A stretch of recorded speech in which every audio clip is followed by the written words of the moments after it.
It's match day in the Premier League as Arsenal look to take on Wolves at Molineux, as they will hope at least to go 7 points clear at the top of the Premier League table. But there's a lot of news to discuss around that, including ticket sales, seating, and a certain someone signing a new deal. This is today's Arsenal News Show.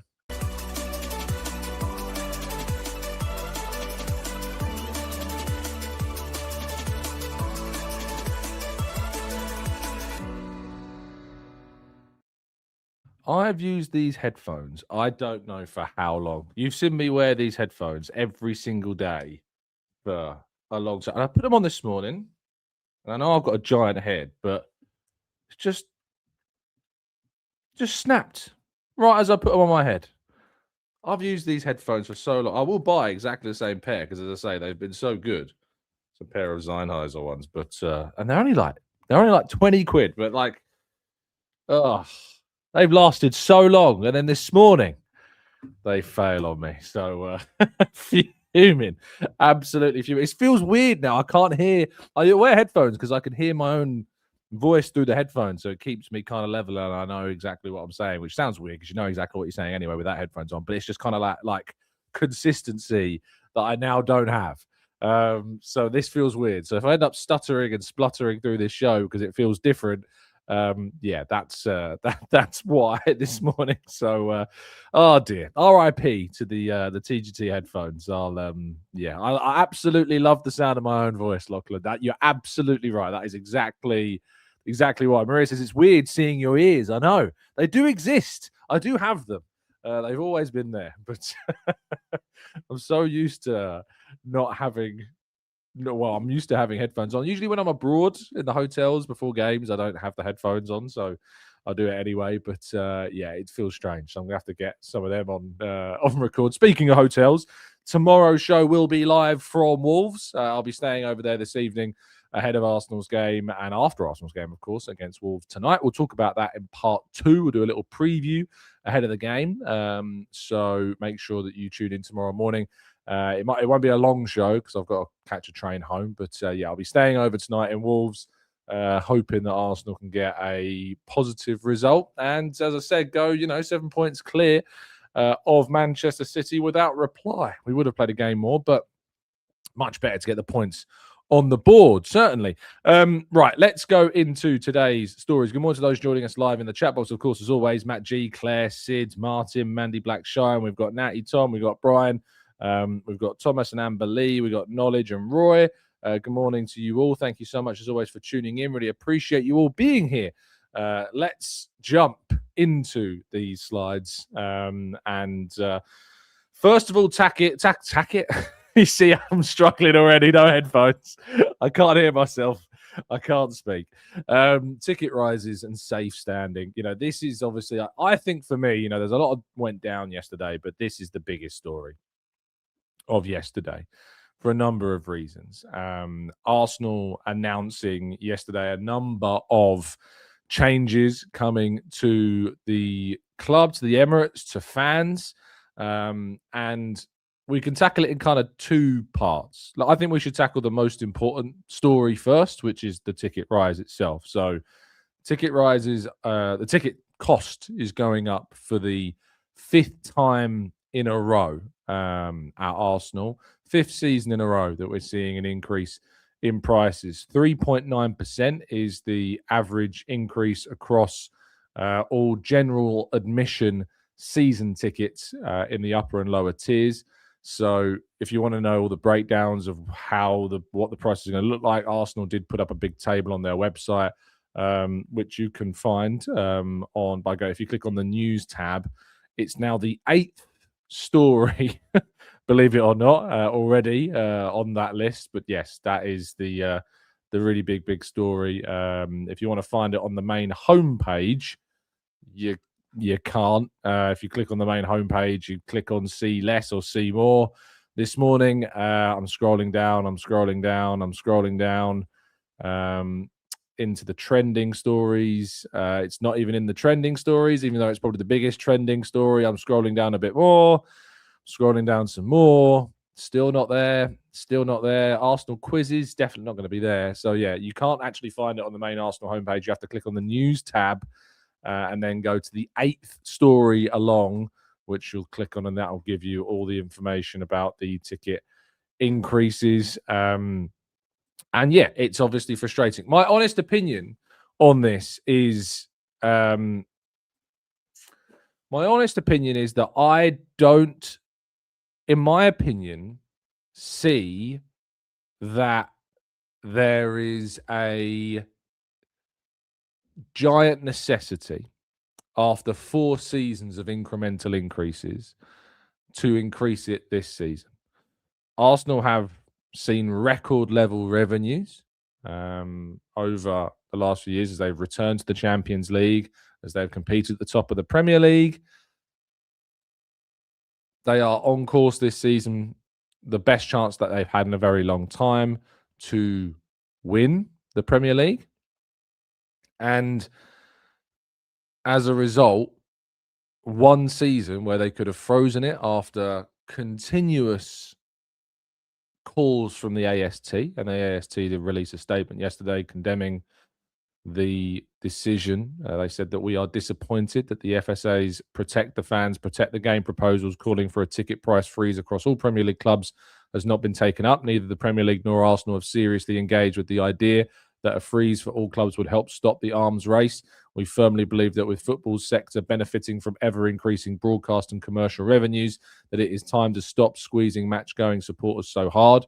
Arsenal recently reported to Deloitte a big increase in last season's total revenue to £691 million, up 10%, and ticketing income of £154 million, up by 19%. It's frustrating for fans to see the football clubs and leagues do so little to combat increasing costs in the game, with ticket prices continuing to rise.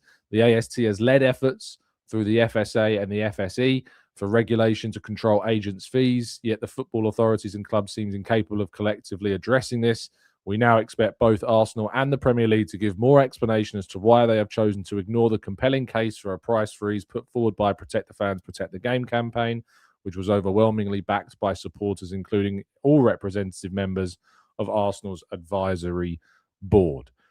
So, yeah, it's...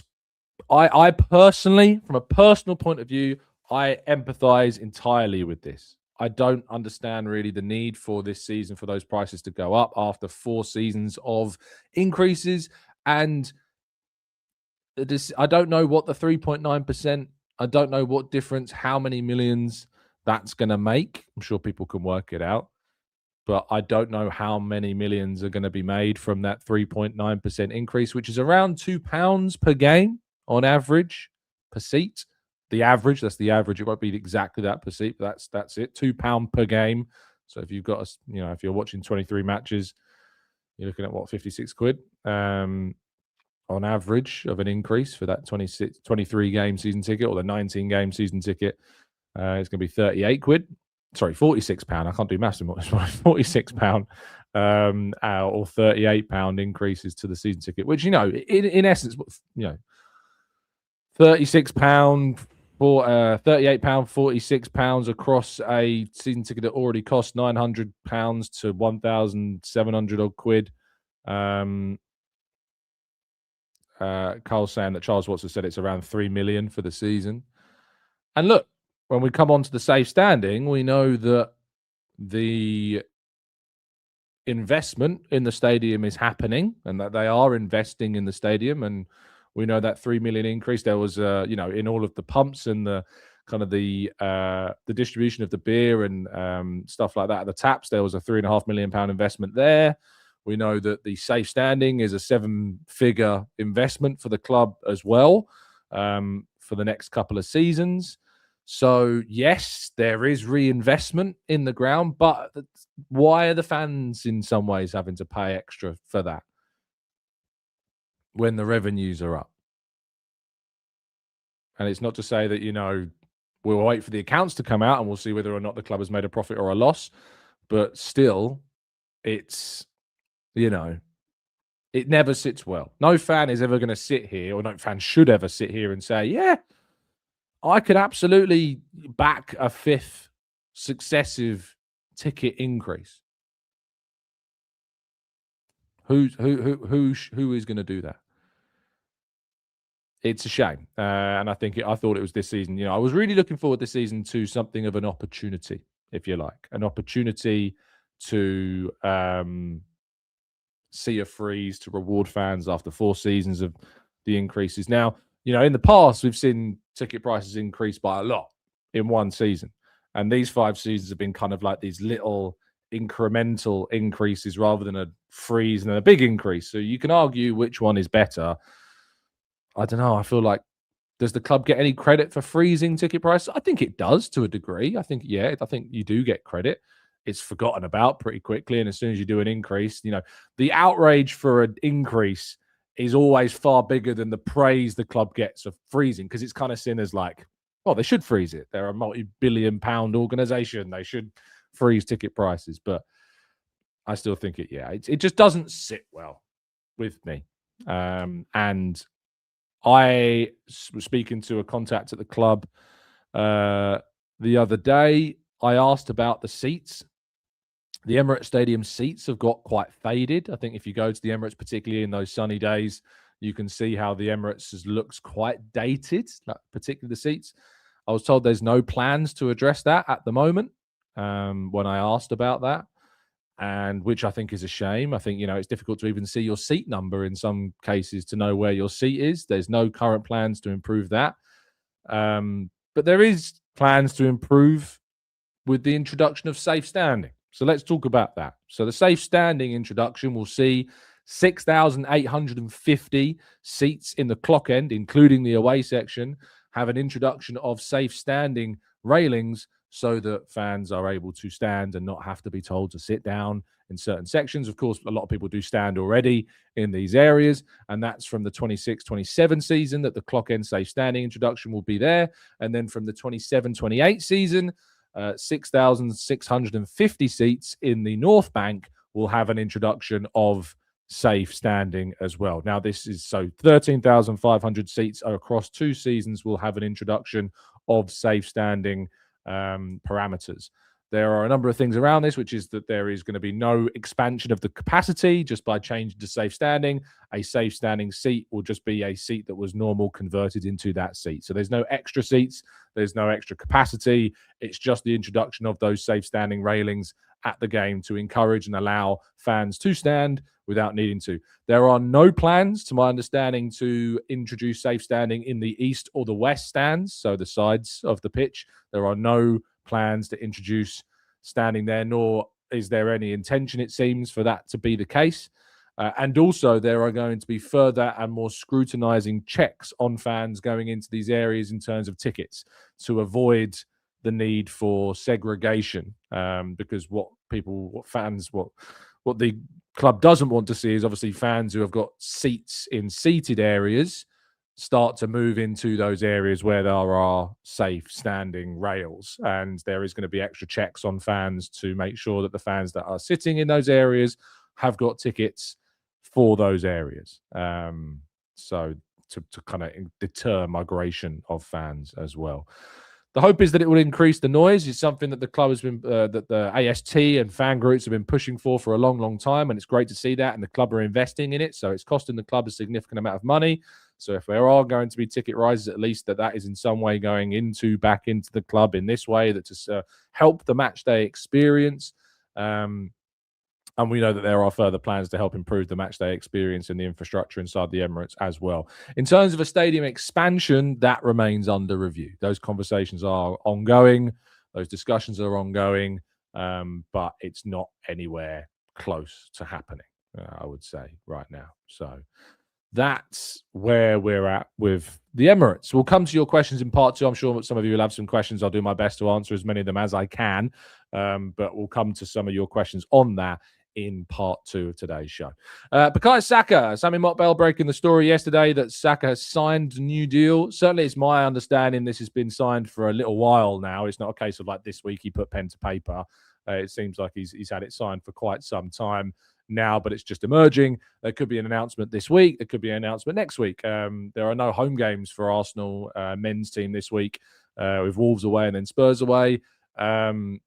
The timing of this, of course, ahead of the North London derby, It's a big boost. It's a big lift. And it's certainly massive positive news that we kind of knew was already there. We knew that he'd agreed the new deal last month. So great news for Arsenal. Saka, massive part of this squad. I would be more excited about this story, but I'm still kind of a bit down around the first story that we obviously discussed today. So it's quite difficult to get up, to get excited, to get joyous about this, even though it is a massive joyous story. It's just hard to kind of in context apply it with the same level of energy I would if we didn't have the first story that we had today, which I think you could probably understand. Calafiori is fine, which is, again, more good news. A lot of good news today around the damaging news that we've heard today, which is positive. Mikel Arteta, speaking to the press yesterday, said that Calafiori is fine and that he's okay. It was just kind of precaution that he was taking out the start 11 against Wigan. They weren't going to take any risks, and they were right to have done that. So that's obviously really good news. So Calafiori, yes, is fine and will be with the squad today against Wolves, which is also really good news. On Ben White, he said he did a lot in the game, and by the end of it, he was feeling a bit of tightness in his hamstring, but he's fine.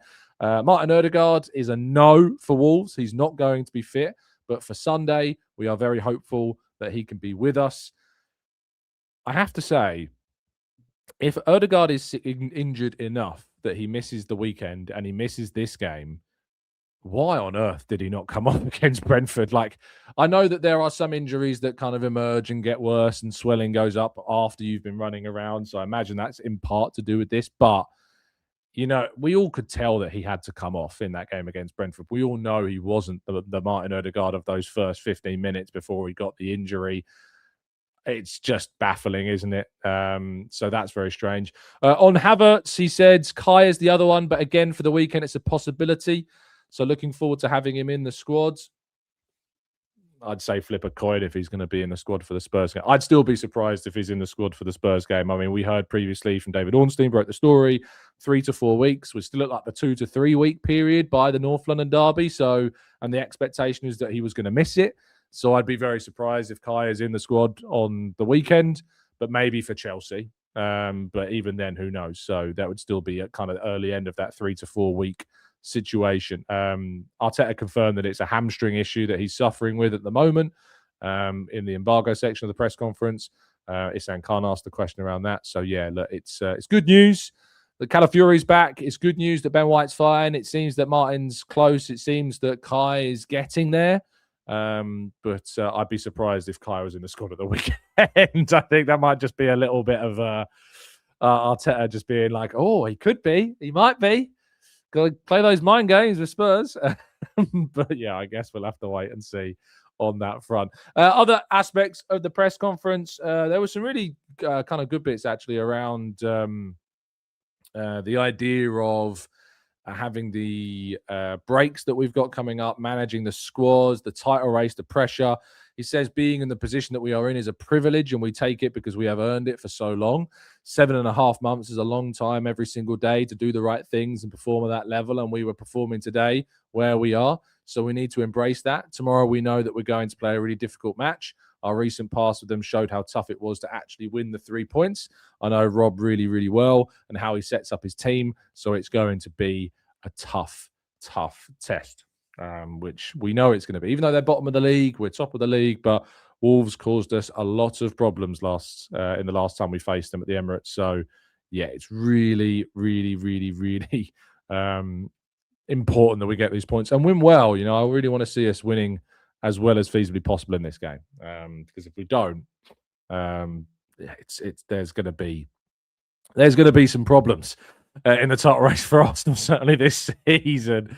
Scrolling down a little bit further, I think it was Sarai from the Premier League asked the question. Lastly, we've seen you play with a secure double pivot of Zubimendi and Rice, with centre halves that's allowed some of the fullbacks to push forwards, and then the kind of attackers have stayed wide. What do you want from your fullbacks to be doing when they're given these opportunities? And he said, well, depending on the position that we're playing and which space, as you mentioned, they're occupying, the width, the space, the pocket, the functionality in the team is really positive. And when we adapt to the players that we have, because some of them are more comfortable in certain spaces. But I think what our fullbacks are doing this season, it's on another level. So he's clearly very, very happy with what's going on there. James McNicholas from The Athletic asked him about the relationship between Madueke and Saka. And it seems they've got a really supportive relationship. And he says, this morning, Arteta said, this morning we had another great example of that. They were in the gym, they were testing, and everybody was trying to compete with one another. And those two were hilarious, as usual. And it's great to witness because ego is natural. It's the way that that they like each other so much. They're constantly together, and yet there is some competition within the places, but they take it from an incredible side, and then the team gets benefit from that, and they get the benefit from that as well. He was asked about the chemistry that they share, and he says it always does. I mean, anybody who has played sports or worked with people in their teams and the environments that you're willing to go and see and do things together in the morning is much better than someone that you don't want necessarily to look at their face. So yeah, it's quite funny. So yeah, it's very pleasant. I think they enjoy their company, and I think they make each other better. And he's right. You much would rather go into a room where you're going to go see somebody's face that you like to see than somebody that you don't. And it seems that Saka and Noni do get on really, really well together, which is obviously a positive one. Just in terms of what I asked before we go into part two, actually, no, there's a couple of things actually before I go to part two, which is going to be the preview. Before I go to my question, I want to talk about the warm-up because Matt Very from The Standard, who is Matt Very, took over from Simon Collins at The Standard. So if you're wondering why you see a different name on The Standard's articles, that's why. He's a really great lad. So he's been welcomed into the colour of the pack really nicely, and he's seamless. He's joined the group. But yeah, he was asking about the warm-up. Matt said, I think 3 times now in the last couple of months you've had an injury in the warm-up. And Arteta said it's actually 4 because we quickly forget about the Saliba one because Saliba started that game against Liverpool. And he said, they were very different. The first one with William Saliba when he rolled his ankle against Liverpool. And then we had 2 incidents with Ricky in the warm-up, which is really in a really similar way. The other one was with Bukayo after he was rested on midweek and didn't play against Kairat and then against Leeds. It's very unusual. It's probably happened once or twice, I think, in 6 years that I've been here. And it happened 4 times this season. So obviously we are looking into it. The Saliba one is very difficult to see. Sometimes as well, you want to try and test a player to make sure that they're ready in the warm-up. It's another opportunity to do that. And Bukayo is very random because he never gave any symptoms or signals. And this could happen in the warm-up, and that's what it is. And we have to learn. Matt said, has it changed almost the way that you approach games? Do you spend more time now thinking about alternative scenarios in case this happens? And Arteta said, yeah, I can feel it in my body. I'm more aware of it. In the office at the moment, if I hear a knock at the door and somebody is stepping in, I'm like, no, please. Because it's a moment that is very tricky in the sense, that somebody knocks on the door to let him know someone's got injured in the warm-up. What do you want to do? And I can imagine that must make your heart sink when that happens. He continues by saying, because when you change Ricky for Bukayo, you have to change a lot of things within the game plan. Position is a lot of things that are different, and you have 2 minutes to do that. So, yeah, it makes you a better coach because you have to be what if, and there are more and more what ifs just before the game and then a lot during the game. So you just need to be prepared. Yeah, it really is kind of like a frustration. They need to react to it. It is strange. I would say, obviously, I think personally, and I've got a bit of a theory on this, I don't think it necessarily has anything to do with like the strenuousness of the warm-ups or anything like that.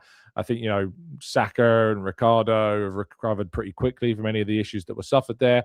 I also think that if you think about the Ricardo one at the weekend, there is something to be said about the depth that they've got in the squad now. And I think maybe 2 seasons ago, players that would have maybe felt something in the warm-up, they probably still would have played 2-3 seasons ago. But because we've got the depth now, they don't need to take that risk. They don't need to take that level of chance. And so they just say, look, if you're feeling anything, let us know. We don't need to take this risk. We've got the depth. We can bring Hingapia in. We can bring Lewis Skelly in. We can bring Madueke in. All of these things. So, yeah, at the end of the day, I can understand why maybe it's happening more in a way because before it may have happened, but they just risked it instead of being more precautious. I did ask questions around injuries because there was something that I was kind of curious about around the idea of retraining bravery. This idea that after a player has suffered a contact injury like Kai did at United or Martin did against West Ham or Ricky did for Italy in last season's international break, I think it was the October one. And when a player comes back from the types of injuries where they've had kind of a big clash and it's caused a big injury, how do you retrain that bravery to make sure that they still go in for 50-50 challenges and moments like that? How do you train the confidence back? And Arteta said, it's really difficult to replicate something that you don't want to replicate, as well as the actual action that got the player injured. And especially the bad long-term injuries that you just described. So it's a tricky zone. Sometimes it has to happen naturally. Obviously, the more that you have players around, the more unexpected things happen, and you go through them almost without realizing.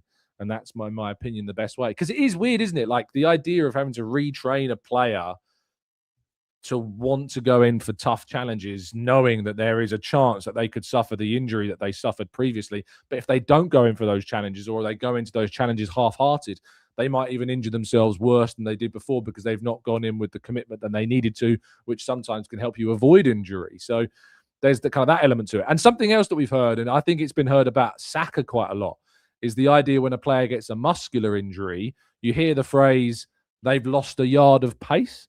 And so I asked Arteta about that. Is there any credit to that, or can a player recover 100% of that muscular spring in those moments? And he said, it depends on the injury. Of course, if it's a hamstring and you have to reproduce an action at max speed and you have the handbrake on a little bit because you don't want to expose it, it can happen.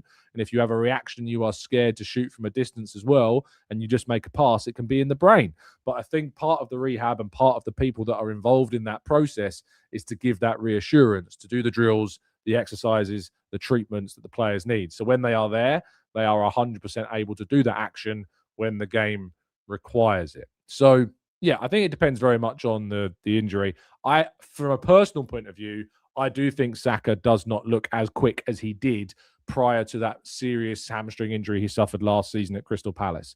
I do get the sense that he kind of like he's playing as to use Arteta's phrase. I feel like he is playing a little bit with the handbrake on at times, Saka, and there's almost a fear of re-injuring the hamstring that he did re-injure, obviously, his other hamstring at the start of this season. So I get it. Psychologically, it's definitely a challenge for these players, no doubt about that. Right, let's go to part two, shall we? Let's look ahead to today's game against Wolves.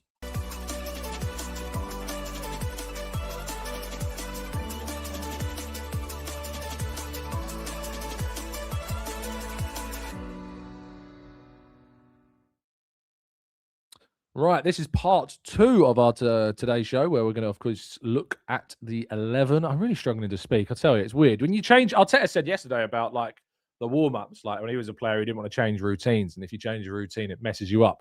And I feel like without these headphones, my routine has been ruined. So I'm already stumbling over things I say usually without having a second thought.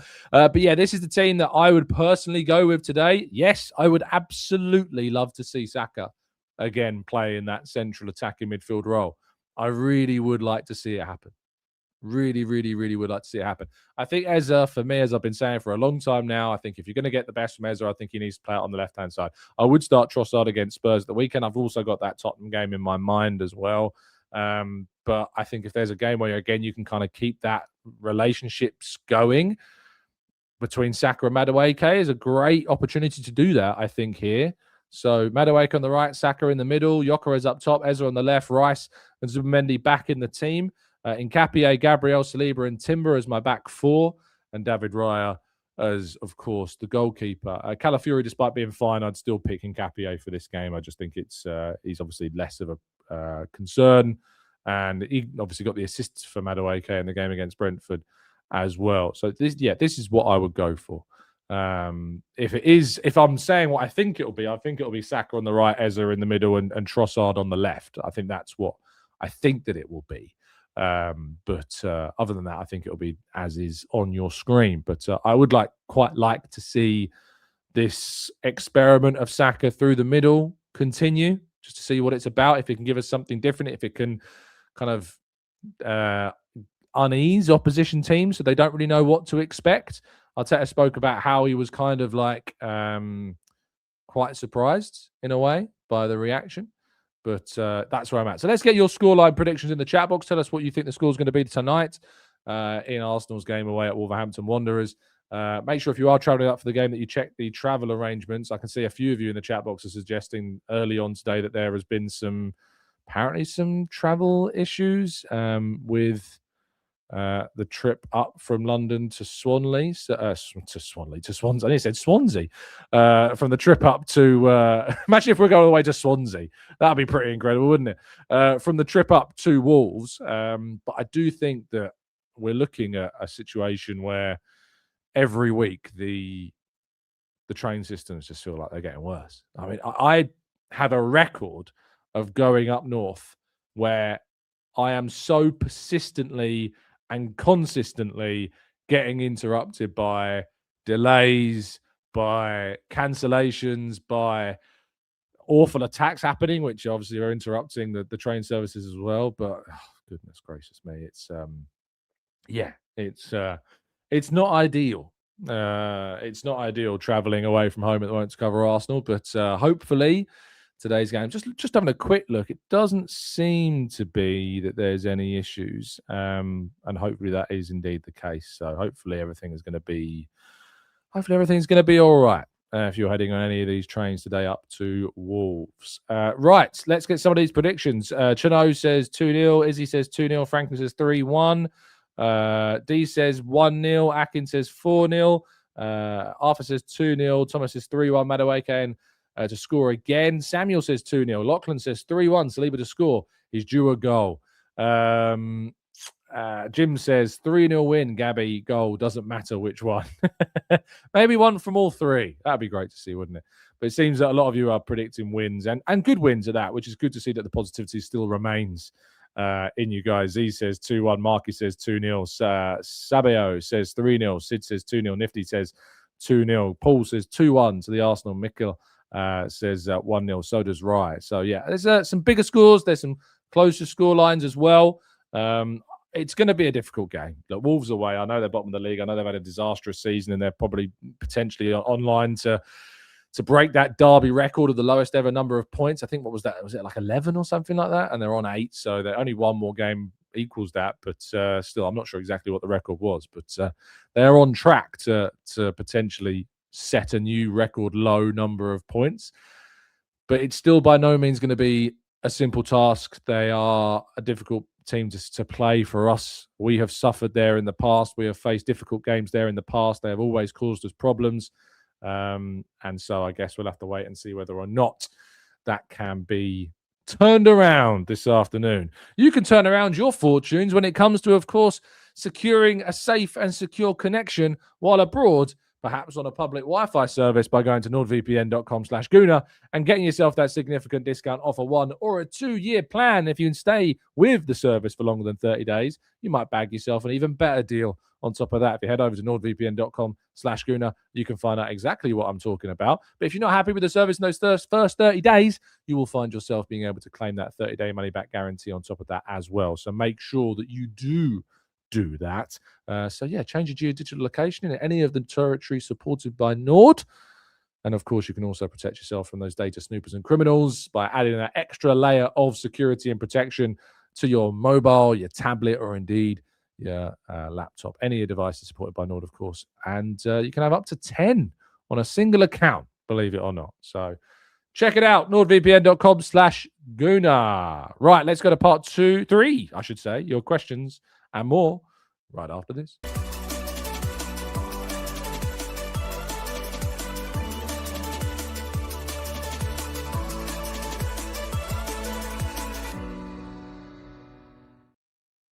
Right, this is part 3 of today's show.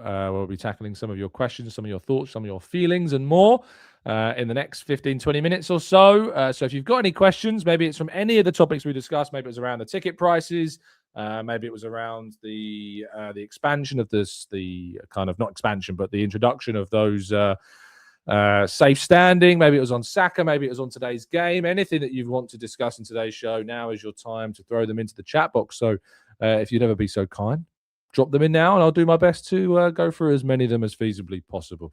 Samuel says, Tom, I'm going to the game today.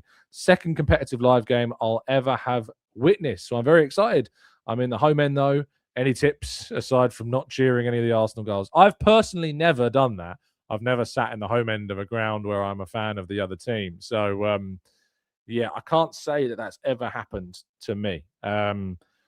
I think you've probably got the main one down. Just try not to react, try not to cheer if Arsenal score. Very difficult. I find it difficult, and I'm not in an area where I'll get set upon if I do. So yeah, it's something that's quite hard to refine. So best of luck. Enjoy the game. Just not too much from that seat, at least. And he says, given our first half performances are usually worse, there is genuinely no downside to starting Norgard. It seems he is getting on, and if we need to bring on Zubi in the second half, keep him fresh for Spurs. I wouldn't start Norgard in this game, but I would be bringing him on later in the game, and I think he absolutely needs to be given more exposure. Jay says, Tom, I think it's fair to say that we haven't seen the best of Saka in the past year with injuries. Do you think Saka's worth the 300k per week? I don't know the specifics around the contract, by the way. I don't know how accurate that is, nor do I know how much of that is made up by appearance bonuses or goal contribution bonuses. So I don't know. The reality is, Jay, that he is and has been for many seasons our best player alongside many others. And he's already on a big wage. When you sign that new deal, you do go naturally up in wages. So it's just a natural improvement on the existing terms. That's just a very natural rise on the terms that he was already on. Look, anyone that's suggesting that Arsenal shouldn't have tried to renew Saka's contract, I don't know, but you're barking up a very, very wrong tree. Arsenal absolutely did the right thing in securing his future, and it's a big, big benefit for Arsenal to have done that. So the wages are a little bit circumstantial because he was already on a contract that was naturally going to go up based upon his age, based upon all of the expected outcomes over the next few years, the biggest years of his career at the club. So I see where the question is from, but ultimately it's just a natural part of the process of improving contracts and terms and extensions. So I wouldn't read too much into the wages. Charlie says, I'd have played Norgard over Zubi for this game. Norgard seems to ping balls over a lot more than Zubamendi does. Could help Gyökeres a lot maybe as well with the style of passes. I want to see him more. Again, I wouldn't start him in this game, but I do want to see more of Norgard. 100% I'm with you there. John says, with ticket price increases, we can't have it both ways. Asking for the best signings, the deeper squad to compete on all fronts without paying the going rate, plus the stadium upgrades and redevelopment as well. John, I absolutely hear what you're saying. I empathise with that argument as well. You know, Arsenal have invested a lot of money. They've invested 250 odd million quid in the summer, with another 45 million we expect on Nkapie in the summer as well. But what my argument here is that you've increased the ticket prices over the last 4 seasons. Some of those seasons they didn't spend obviously as much as we've just seen spent this summer. And the increase in the ticket prices is not going to make or offset that investment by a considerable amount at all. I struggle to justify that increase. I know that everything is getting more expensive, but is that extra 3 million, how much is that extra 3 million quid going to help when you could get a lot of goodwill from your fan base by freezing it, would be kind of my argument there. Lachlan says, Tom, on the injury thing, how were Liverpool so lucky last season and how are we so unlucky after the season? There's got to be a reason. Well, I mean, you look 2 seasons ago, 23-24, we didn't really have any injuries at all. We had a really good season where we kept everybody fit, and maybe it's just kind of a knock-on of that. But I think it's the volume of games. I think it's the reality of, in some ways, kind of the way that there's such a level of intensity at the top of the table with us as well. You know, City have not avoided injuries. Liverpool have not avoided injuries this season at all. You know, look at the Liverpool injuries this season. It's night and day. So I guess it's kind of a balancing act where you have a season like we did in 23-24 where we had such a good record with injuries, and then that kind of like balances out over the course of a longer period. Mariah says, Tom, I hope I'm wrong, but I genuinely reckon Mikel Merino is a huge loss. He offers us so much. I don't think you're wrong at all. I think he is a massive, massive loss to this team, and we will be without a really impactful figure over the second half of this season. And he says, Saka, when he played against doubles, would have given more space elsewhere. Sadly, we didn't always take a maximum advantage of that, but Saka is a playmaker for us. No mistake. Claire says, I think the ticket increase news could be a huge thing in the summer if we don't win anything. Yeah, I think you're spot on, Claire, with that. It will only be worse as well. Otsile says, what's your go-to snack when the team is not playing very well? What's my comfort blanket snack? Oh, try not to snack as much these days, but so I do love the Max Walker's paprika crisps right now. I think they are probably my favorite crisp right now. So I'd probably go with those at the moment. But that is It's a very low-level snack. If you want like highbrow snack, really like mozzarella sticks. If I could pick more of a highbrow one with some sweet chili dip, yes, please. Happy days. King says, Tom, when would you want to see Norgard considering our next 2 games? Shouldn't that be the thinking? I'd like to see him in the last 20, 30 minutes of both games, to be honest. Get an hour of football. SYC says, why do people mind player wages so much? 5 years of consistent work, they'd also be asking for a raise at their workplace, just like Saka has. Paul says, there's little evidence of stadium upgrades. We are getting greater revenue from endorsements and competitions and cash. The world ticket price increase is greater than inflation. It's hard to justify. In terms of the stadium, obviously, there is that 7-figure investment into the safe standing, which has been called for a long, long time. The club invested around £3.5 million in the pumps and the beer taps and the piping and stuff like that in the stadium recently as well. So the screens inside the ground as well that have been implemented around the concourses. So there is investment that's going on. The contracts, I think the catering contract's up this summer. So there'll be a new scenario as well with the catering, hopefully in the near future. So there is evidence of the stadium upgrades. There's just not for the ones I think that a lot of people still want to see. But I mean, the safe standing one is a big one. That is really big evidence that is happening.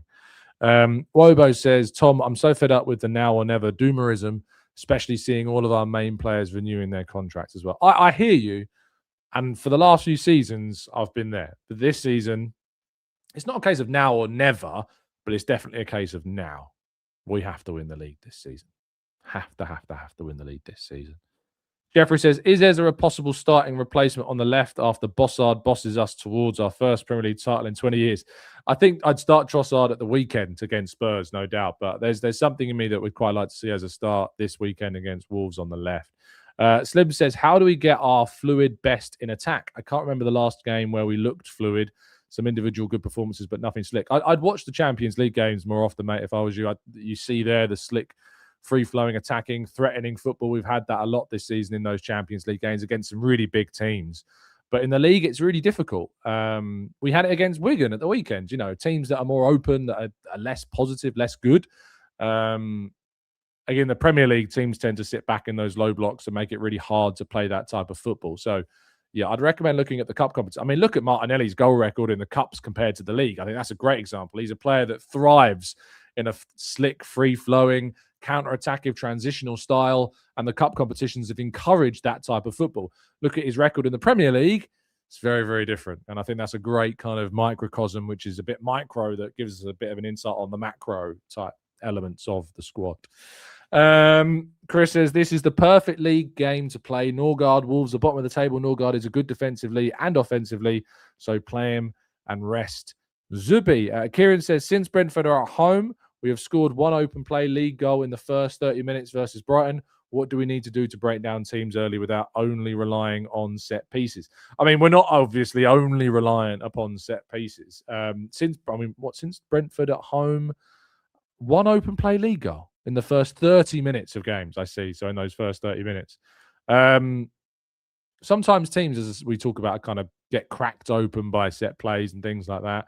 But we have obviously scored, I imagine, if we open up that 30 minutes to a broader context, I'd wonder how many goals we've scored from open play across all of those games as well. It's difficult to kind of condense things down to just those opening 30 minutes. So I'd be curious to see what the numbers were since Brentford at home beyond those 30 minutes. But it's a lot down to the opposition more than it is down to us. And it's not like we haven't created big chances where we should have scored opportunity. We absolutely have. I remember that game against Forest. Like, we created 4 huge opportunities from open play that we didn't take. So it is also on us to take the opportunities that we are creating, as well as more open play opportunities as well.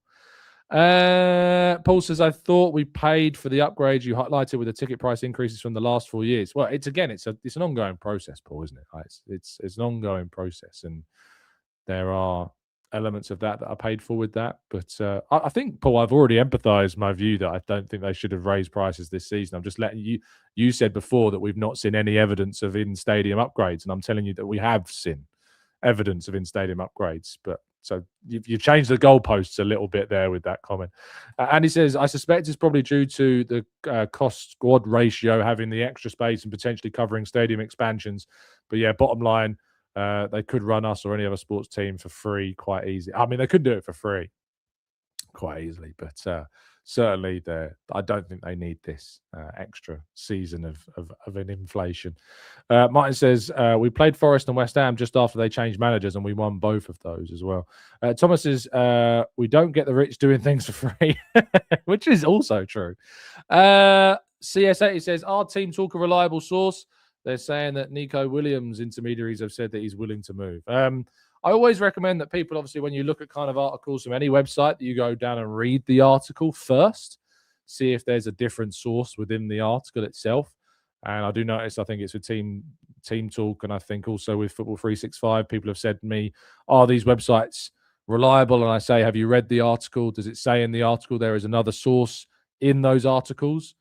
It's always better to check that first, because often there's a lot of aggregation that goes on, which is fine, but you want to have a look at obviously like what the source is. But Nico Williams has obviously been a player that Arsenal are and have been interested in the past. I don't know if necessarily he would move. He's just signed a brand new contract on massive wages with Athletic Club, so I don't necessarily think it's guaranteed that he leaves straight away. But we know that he's been on the radar of a lot of clubs. But it seems like he's linked with a move away every single summer. Gunnar says, would the press accept no hot water in the toilets? Why should we in the North Bank? It's a good question. I don't know. Is there no hot water at all in the North Bank? That seems nuts if that's true. Yeah, I don't know. I've never tested the hot water in the press toilets, to be honest. So I couldn't tell you if we even have it, because I just use the cold tap to wash my hands. So yeah, I couldn't tell you if we have hot water in the press room or the press lounge, because I've only used the cold tap. I can't think I've ever used the hot tap just to do that. So yeah, I don't know. You'll have to let us know, Gunnar. Claire says Wolves have won 1, drawn 2, and lost 10 at home this season with a goal difference of -17. No pressure. No pressure on this game, eh? Ken says, I can't wait to see the Dowman Flair again. Is the Mansfield match when we expect to see him again? Maybe. He might be back before then. He might be on the bench. We'll have to wait and see. But I think it's a great chance for him to get a start, definitely, in that game. Cass says, apart from Leeds, I don't think we've done the double over any other team this current campaign. These next 2 games would be great. Well, it is only February, so that's probably one of the reasons as to why. But let's have a quick look, shall we? Sunderland, no. Obviously, we drew against them. Leeds, yes. Man United, no. Forest, no. And Liverpool, no. Bournemouth, we haven't played them twice yet. Villa, no. So, no, we haven't. But as I said, we've only played one of the teams that we played. 1, 2, 3, 4, 5. There's only been 5 games, and so one of the 5 we've done the double over. Bailey says Nico Williams hasn't played a lot due to injuries and has been playing through pain. I'd like to see cautiousness with signings that have got injuries. I get that, but my words, like, injuries just seem to happen even if they haven't had injuries at Arsenal. So I don't know whether or not we can take that into account as much as we would like to. Cass says, apart from Leeds... Oh, sorry, we've done that one. Carl says, isn't 3 million roughly one league place higher for the reward? I don't know. I don't think it's 3. I think it's less than 3 million. I think there's like a gap of less than that between first and second, but I could be wrong. Martin says, Tom, on Seeing Red, John said Calafiori had a dodgy injury record in Italy. Did he not just miss one Serie A game the season before we signed him? No, he suffered a serious knee injury in Italy, Martin. So he suffered a serious problem, I think, when he was at Roma. So there was always an issue there before that. Pablo says, why do fans criticise set pieces when it's part of the game? So is long throws, and look what that has done to Arsenal defenders in the Brentford game. No one's complaining about that. Alf says, Tom, I've always wanted to ask, what's the name of the area between Saka and Timber when the team is defending? The name of the area? I don't know. I don't know if it's got a name. I don't know, mate. Chris says, what story? And is it related? Josh, what's the question? I think I might have missed a question. Oh yes. Disappointing on last night's alleged racism story. Didn't make it into the slide pack. Always important to talk about it. Well, to be fair, Josh, it's not a specific Arsenal story, and I have tweeted about it already as well. If you go to my X page, I've already tweeted about it. So it is naturally, it wasn't an Arsenal specific story, and I always said if it was going to come up in the chat box, I'm more than happy to talk about it. So if you want to see what my thoughts are, I've already tweeted out about it this morning. So feel free. So don't be disappointed that the story didn't come up in the slides on an Arsenal show because it wasn't a specific Arsenal thing. And I have already given my public thoughts on it on my X page as well. So I hope that answers your question. If you've got a specific question about it, feel free to ask and I'll happily talk about it. The story relates to Vinicius Jr. being allegedly racially abused by a Benfica player after his celebration in their goal last night in the Champions League. If true, and you know, I don't have any reason to disbelieve Vinicius Jr. The player in question raises his shirt above his mouth so you can't see what he says, and the reaction from Vinicius is very immediate and quite telling, I think. So obviously we don't know and we don't have the evidence to suggest that, yes, this definitely happened. But what I don't like is I don't like the reaction from a lot of people that's suggesting that Vinicius in some way has, what's the words, antagonized this reaction, has poked, prodded. What's the word I'm looking for? Why has it escaped my mind? You know what the word I'm thinking of is. When you encourage something, when you provoke, that's the word. Thank you. When you provoke a reaction, I hate this idea that he's somehow in some way provoked a racist response, as if that is incited is a good word as well, as if he's incited this reaction. Like the idea that you can vindicate, justify an alleged racist reaction through a goal celebration, nothing justifies racism. Nothing. And you should keep that out of the discourse entirely. I think Jose Mourinho did himself no favors last night with his comments. I think Thierry Henry spoke about it very well on CBS.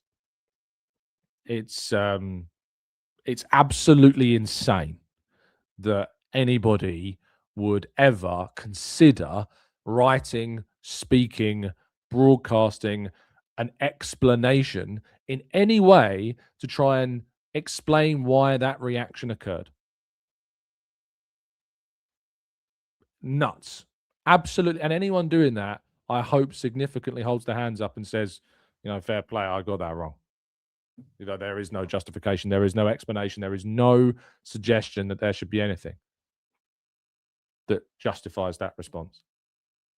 Even racism itself does not vindicate a racist reaction in a situation. Not this isn't what happened, but I'm just saying, even racism itself does not vindicate in itself a racist response. Nothing justifies, vindicates, or tries to, or should try to explain anything that's a reaction that is racist. If, and it's obviously still an if, we don't have the evidence, it's an allegation of racism right now.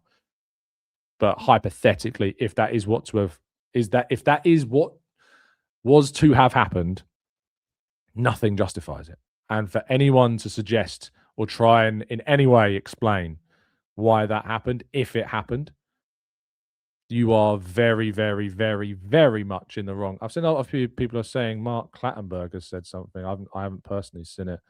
Let me have a quick look, shall I?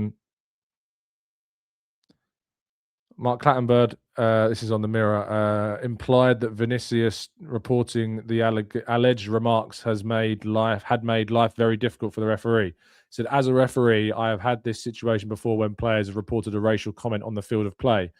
All he can do is make the report afterwards, then UEFA will look into this. As a referee, it is a very difficult situation.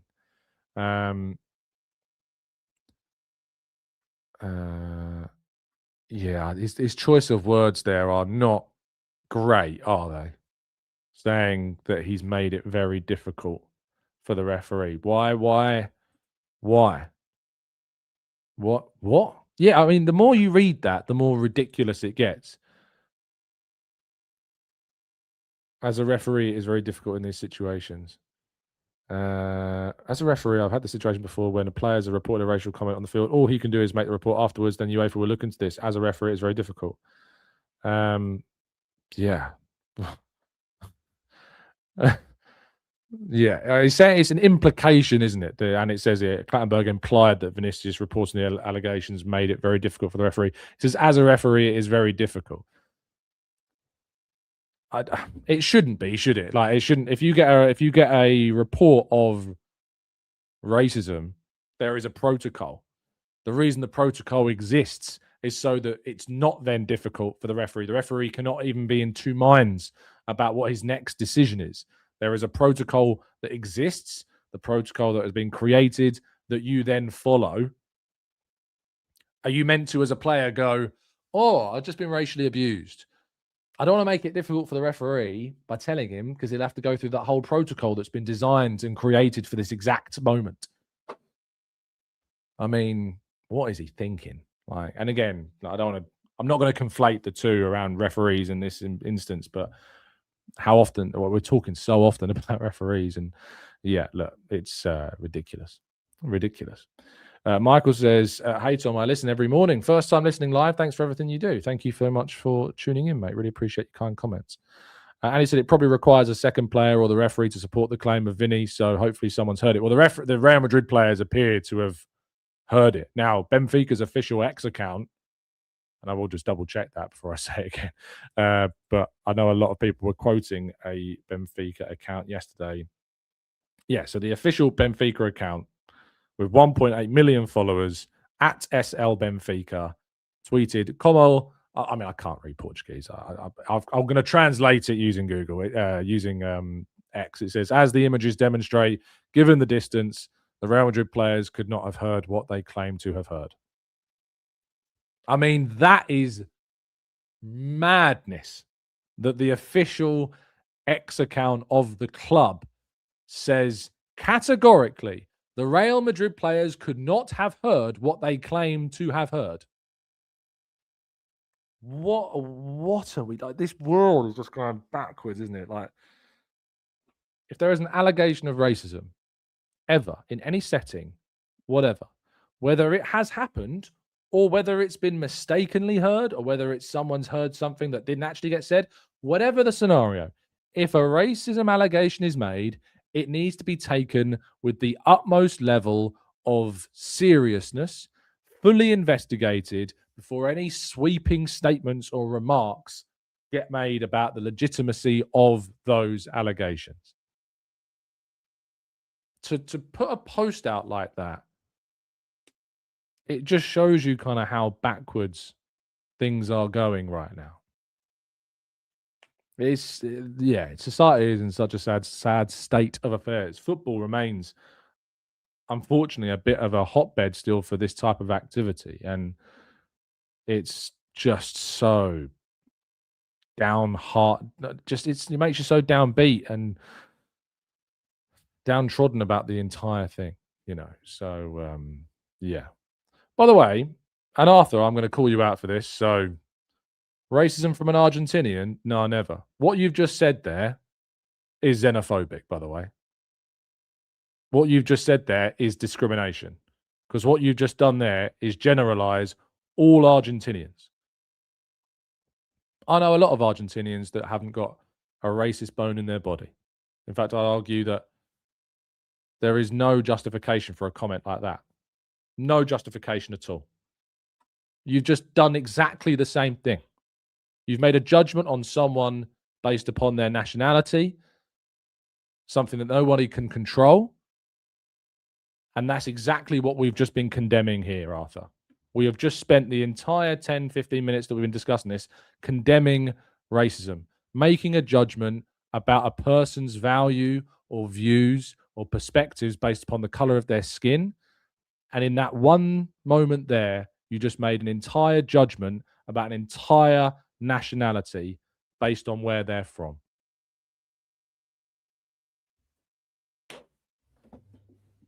is just xenophobic. That's what that is. Ridiculous.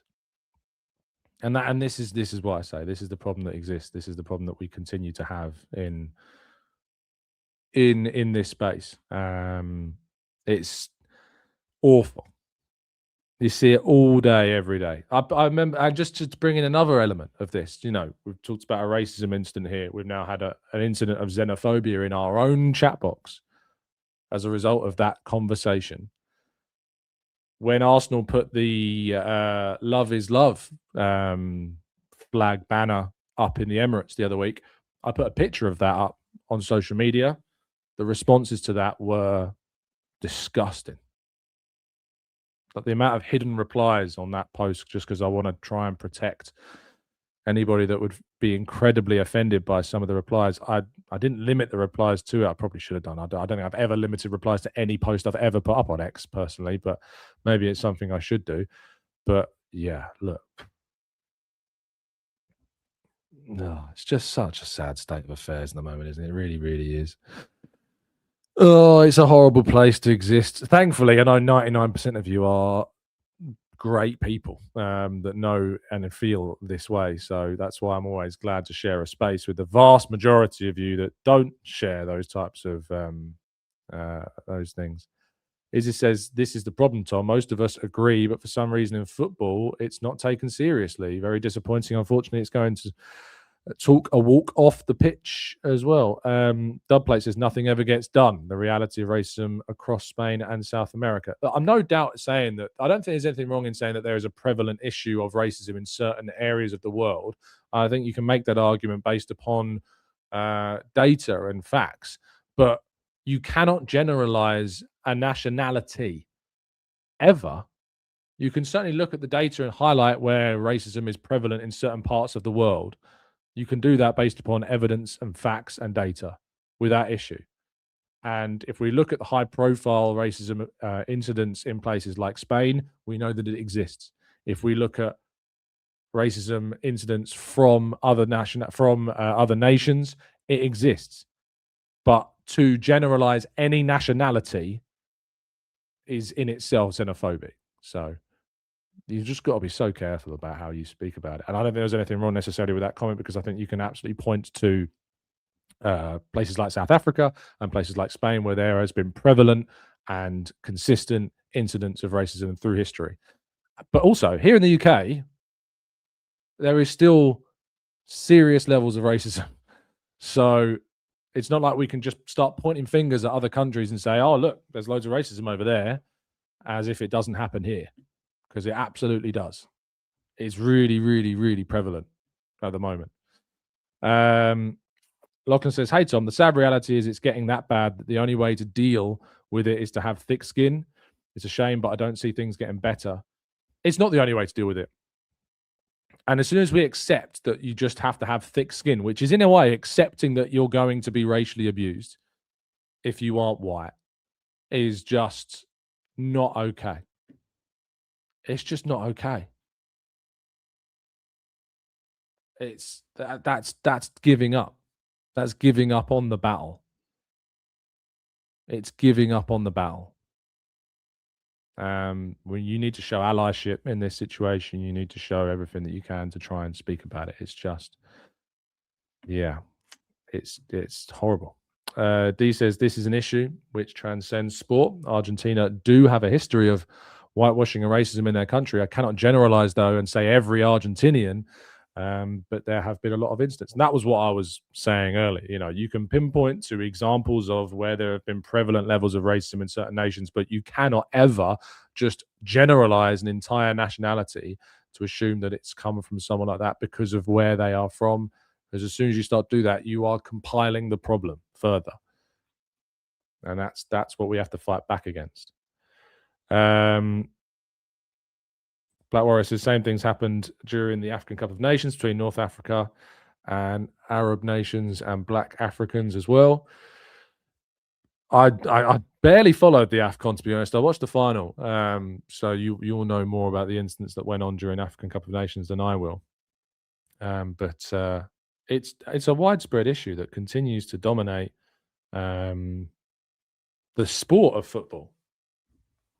And people say keep politics out of football. We literally cannot. Plus, I don't really like saying that this is politics. I mean, I had that reaction when we put up when the homophobic reactions came into the pride flag banner at the Emirates. People like keep politics out of football.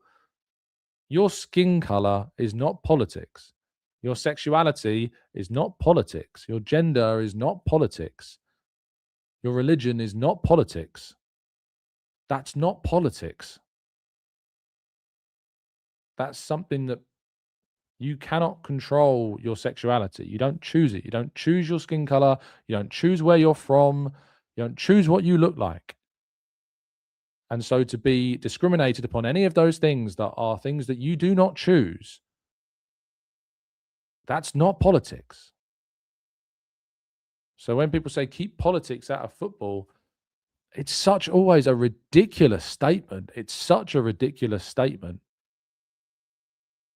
It's so ridiculous, this idea to keep politics out of football when we're talking about things that aren't anything to do with politics. Your skin color, your sexuality, your gender, things that you don't pick or control. There's nothing political about any of those things. Societal, but there's nothing political about it. CSA says, how do you view comedians who push the boundaries sometimes with race and homophobic tones? We're going to go off on a huge tangent now, but there is something to be said about where someone is like jokes. Jokes are something separate. I think that there is an extra element to this where there is a level that's going too far of censorship around jokes. When something is a joke and something is very serious, I think there is a distinction between the two things. I think there is a considerable distinction. Some jokes, you can tell that they aren't actually jokes. They're marauding as jokes, but I think there is a difference between the two. I think that if we start to get into a realm of censorship, then we're going to get into a very difficult area. These days, it's all about the intent. And I think that's really important as well. I think that's a broader debate. It's probably a debate for another time. I thought you unsubscribed anyway. Wobo says, Tom, we fans have the luxury of checking out, but can you imagine the French players at Chelsea being in that difficult situation? Your employer actually ends up captaining Enzo and demoralizing things. Yeah, obviously the video that went around of what happened on that bus was, it was horrible, wasn't it? Did the right actions that followed that incident take place? I mean, you can all have your opinion on that. King says, big up yourself, Tom. Another reminder why you're top tier. Thanks, man. I didn't click on the comment because I was kind of clicking up the comments, but thank you. Contraband says, Tom wants your view on Sir Jim's views on immigrants. Would you say that it was a political statement? There's definitely a political element to that conversation, but what he said was disgusting. Absolutely disgusting. He should have apologized and did apologize, but if you want to go and get a great reaction to that, and want to see like a person talk about really brilliant on it, go and watch Darren Lewis's reaction to the Sir Jim Ratcliffe stuff. Darren Lewis spoke brilliantly about it. So if you want to go and see a great reaction, go and watch that, because I think he could speak that way better than I could speak to it. So go and give that a listen. Thank you so much as always for tuning in, people. Sorry to cut off on kind of a more serious note. We've talked about a lot of topics today, but I tell you what, my head is kind of gone in a way. It's look, man, it's just this sucks at the moment. Just the abuse that some people are getting right now in those situations, and people are trying to vindicate and justify it. It's just, what a tiresome world that we're living in right now, eh? What a tiresome world. Thank you so much as always for tuning in. Have an absolutely fantastic day. If you've been affected by any of the things that we've talked about and discussed in today's show, please feel free to go to the relevant places where you can get the support that you need. There are a lot out there. Just find those supportive organizations that will certainly help you along the way. And if your mental health has been affected by this in any way, please as well seek help in that matter as well. As someone who I can speak to, who is someone who has gone through therapy on multiple occasions, I can tell you it's something worth doing. So I can't speak to certain topics that you might need, that certain aspect with your mental health and support with that, but please do go and help and seek that support if you need it, because it is so incredibly valuable. So incredibly valuable. Have an absolutely fantastic day. Stay safe, stay well, stay happy and respectful. And as always, up the Arsenal.